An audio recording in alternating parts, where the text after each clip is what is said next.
بسم اللہ الرحمن الرحیم۔ لاکھوں درود پاک حضرت محمد صلی اللہ علیہ وآلہ وسلم اور آپ صلی اللہ علیہ وآلہ وسلم کی آل پر۔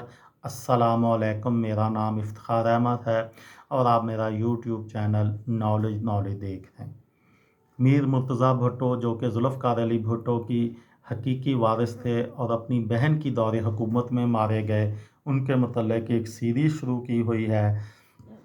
اس سلسلے میں 20 ستمبر 1996 کو کیا ہوا، اس سلسلے کی آج یہ تیسری کڑی ہے۔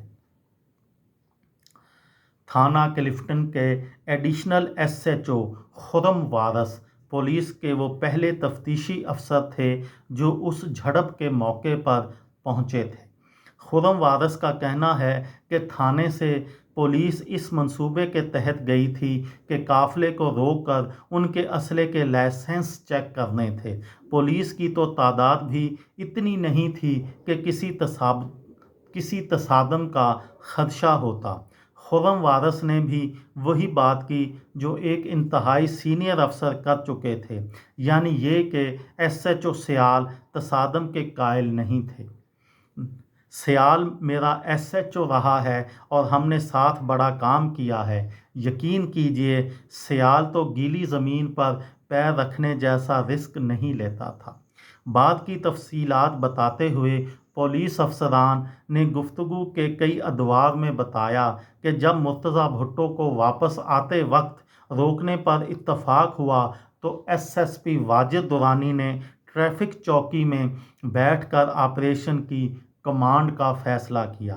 جب جونیئر آفیسرز ان سے عملے کی کمی کی بات کی تو S S P Wajid Durrani نے اپنے سیکیورٹی اہلکار بھی مرتضیٰ بھٹو کے ساتھیوں کا راستہ روکنے والی پولیس ٹیم کے ساتھ کر دیے، جن کی تعداد 8 کے لگ بھگ تھی۔ اب نقشہ یہ تھا کہ واجد درانی ٹریفک چوکی پر بیٹھے تھے اور وائرلیس سیٹ پر ٹیم کو احکامات دے رہے تھے، بلکہ سرجانی ٹاؤن سے مرتضیٰ بھٹو گھر واپسی کی بھی پل پل نگرانی کر رہے تھے۔ ایس ایس پی شاہد حیات، جو اس وقت وردی میں نہیں تھے، ایس ایس پی رائے طاہر اور ایس ایچ او حق نواز سیال شاہراہ ایران پر فٹ پاتھ پر تعینات پولیس کی نفری کے ساتھ مرتضیٰ بھٹو کی آمد کے منتظر تھے، اور اس خدشے کے پیش نظر کہ مرتضیٰ بھٹو کا قافلہ 70 کلفٹن جانے کے لیے دوسرا راستہ یعنی شاہراہ ایران کا پارک ٹاورز والا سرا استعمال کریں تو بھی پولیس ان کے ساتھیوں کی گاڑی روک سکے، ایس ایچ او نیپیر تھانہ آغا جمیل اور S H O garden Shabbir Qaimkhani شاہراہ قائدین کے دوسری سرے پر اپنے اہلکاروں کے ہمراہ موجود تھے۔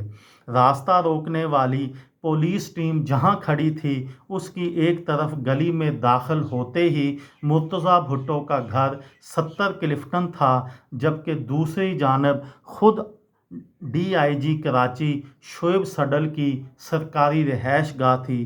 کم از کم 4 گاڑیوں پر مشتمل مرتضیٰ بھٹو کے قافلے نے روایتی راستہ یعنی 2 تلوار والا راستہ ہی اختیار کیا۔ یہ تھی میری آج کی ویڈیو۔ کسی دوست کو، کسی بھائی کو، کسی بہن کو فائدہ ہو تو مجھے دعاؤں میں یاد رکھیے گا۔ دل دل پاکستان، جان جان پاکستان۔ السلام علیکم۔